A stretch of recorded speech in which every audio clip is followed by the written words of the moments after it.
Hey, what's up guys? Today I'm going to talk about my two PCs that I built with components that I mostly got from eBay. And I'm going to give you some tips if you're planning to do the same. Let's go! Alright, so let's start with this first PC. The year was 2012 and my family's home PC was acting up. I think it was like an HP, and so I took it to my friend Chase's house. When I was there, I noticed that Chase had like 2 or 3 custom PCs that he built himself, and that's the first time that I ever seen a custom PC. I didn't even know people could build it themselves. One of his PCs had a Cooler Master V8 CPU cooler.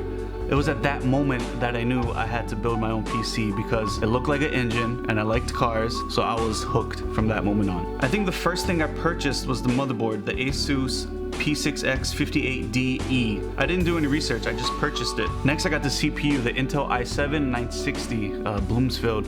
I didn't do much research on that as well. I just know I didn't want an i5 because I just heard i7 a lot. So I just matched the socket types and that was it. I remember getting a good deal in it though. For the GPU, I was just looking for a 1GB GPU because I think at that time 2GB GPUs were the new thing.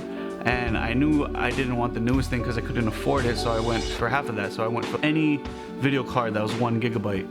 I didn't even know much brands back then, so I just typed in 1GB graphics card. So I got the VisionTek Radeon HD 6850. I know I wanted as much RAM as possible, so I actually ended up with 12GB. I know that's a weird number, but this motherboard has triple channel memory. So I went with 12GB of Corsair Dominator, 1600 megahertz of memory. It looked pretty cool too. Has like little ridges and stuff. Okay, I'm not gonna lie, I went kind of bougie for the power supply. I don't remember if I got a good deal or whatnot, but it's fully modular and it was a Corsair AX750. Way more watts of power than I needed. Fully modular, can't go wrong. For the storage, I picked up a OCZ Agility solid state drive, 60GB. Back then, solid states were just coming into like the mainstream and they're really expensive, and all I could find was 60GB. But yeah, I got that.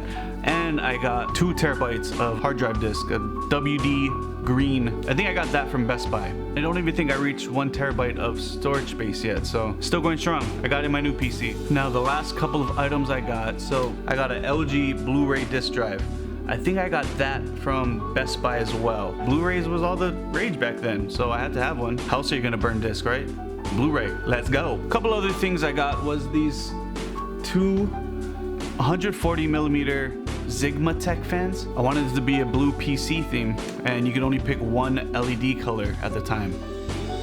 One color fans. And to house it all, I chose the Corsair Obsidian 650D. I really wanted grommets, and that was kind of a new thing when I was looking for a case, and it really helps with the clean look. You know, you don't want your wires all hanging out everywhere. Unless you do, that's up to you. I didn't know how to put together a PC, so I would look on YouTube and I would watch Phil's Hardware when he was still on Newegg TV, and I followed every step. Yeah, it worked. First try. I didn't have problems with shipping or sellers from eBay. All the components came in on time. I mean, I had to wait for a good deal, so it took me about 6 or 7 months, but I was obsessed with looking on eBay and finding good deals on parts to just finish this thing and make something of my own. It's kind of like a Frankenstein monster. When you put your PC together and it works, it's one of the best feelings in the world. And I installed Windows 7 from a disk with my LG Blu-ray disc drive, and the rest was history. I love this thing. It was big, black, blue, and beautiful. I played Counter-Strike, Batman Arkham Asylum, Badlands, Duke Nukem, and Counter-Strike, the first one and Global Offense. I played it pretty well, and I edited some videos on PowerDirector Pro 10. The rendering was alright. I didn't know what I was doing anyway, but I made some pretty decent vids. You probably find on my channel. I used it for about 3 to 4 years, and then I moved out, and I brought it with me, but I never used it much after that. So the year's 2019 now, and I moved out again. And I slowly was getting into videos, buying more cameras and lighting and all that stuff. I knew I needed a better computer if I was gonna handle more editing. I also didn't want to spend that much money. Obviously I bought this off of eBay with deals. First thing I did was I upgraded the CPU in this from a 4-core i7 to a 6-core Xeon. and I doubled the RAM to 24 gigabytes of Corsair Vengeance memory, same speed though. And I installed a fresh copy of Windows 10. It really cleaned up a lot. It was a lot better, a little faster. I think it barely got to the thousands in Cinebench. I used DaVinci, and it was pretty good on that too, but it would crash randomly, and that was kind of bumming me out. So I just decided I needed to make a new PC. Here it is, my second PC in all its glory. This journey started with catching up with Paul's Hardware and Linus Tech Tips, and boy have their channels grown from when I started watching them, and finding other tech YouTubers as well. I've noticed one thing with the new PCs, there's a whole lot of RGB going on. A whole lot of rainbow bar, and I wanted it. And the reason why I wanted RGB is because I was just stuck with blue for my first build. So for the second build, I wanted all the colors to just use at my disposal. And with this, now I can. So with this one, in tradition with my PC journeys, I blindly bought the CPU. I know I wanted to go with AMD, and I know that I wanted 8 cores. So that's what I typed in. AMD 8-core CPU, and ended up with the AMD Ryzen 7 1700X. I got that at a good deal at around 120, and I think you can still get it for around that. Next, since I got that CPU, I wanted to go with at least an X470 chipset. I was looking at the Steel Legend B450 Micro ATX because I really wanted a smaller build other than the big build that I had earlier, but I had a deal on an X470, and it was an Asus X470 Prime Pro, so that's what I went with. For motherboards, I have this thing where just me, I don't know if it's you too, but for some reason I have to have the 6-port audio. I can't just have those 3 because it seems more beefier to me, and I like beefy. And for this particular one, since it's 2020, I wanted to at least have one USB-C port in the back or anywhere that I could use.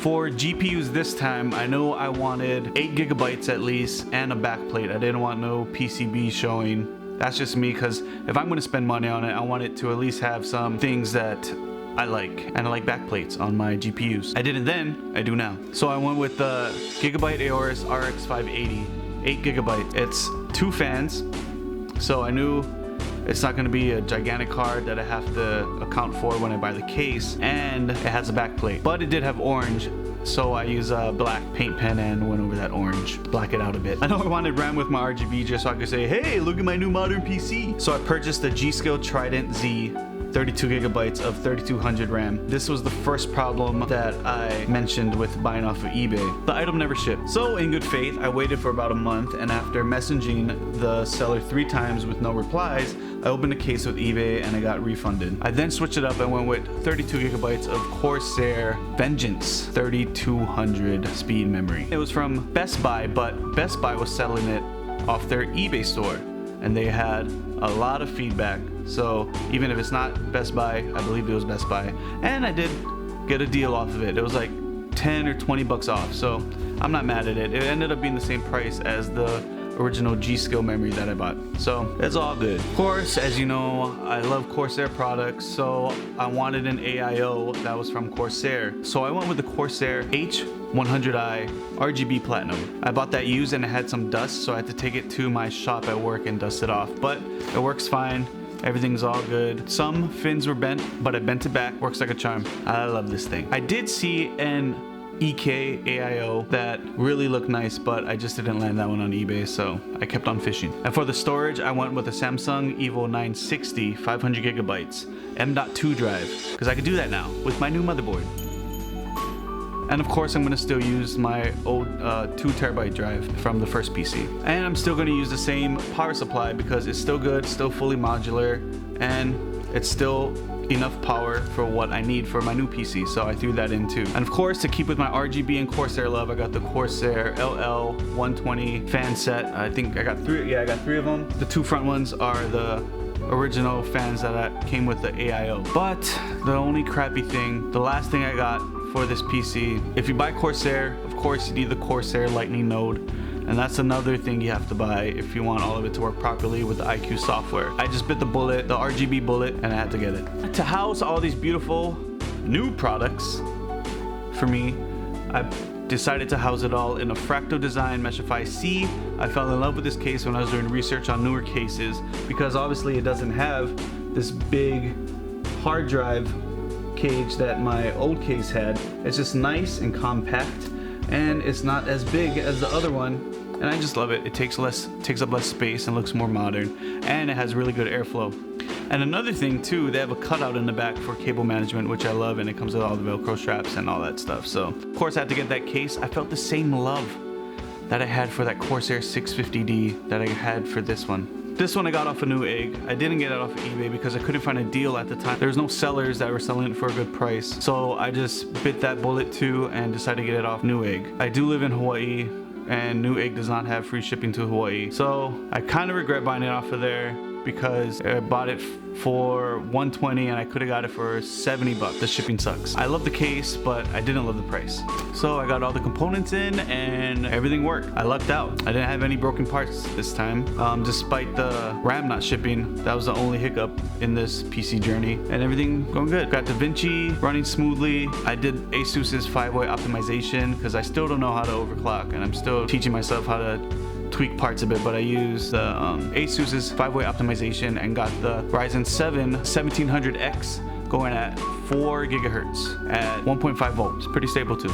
I still got to learn how to do my RAM. I tried overclocking my RAM once and it didn't work out, so I just got to type in new numbers and stuff like that, get it up and going. I'm still learning, still looking at YouTube videos, and you should do the same. Future plans for this PC, I'm definitely gonna upgrade the graphics card. The CPU is alright for now. It is old, but it's doing its job at 4 gigahertz. I definitely want to try NVIDIA card next. I think they stream better, and I want to try streaming.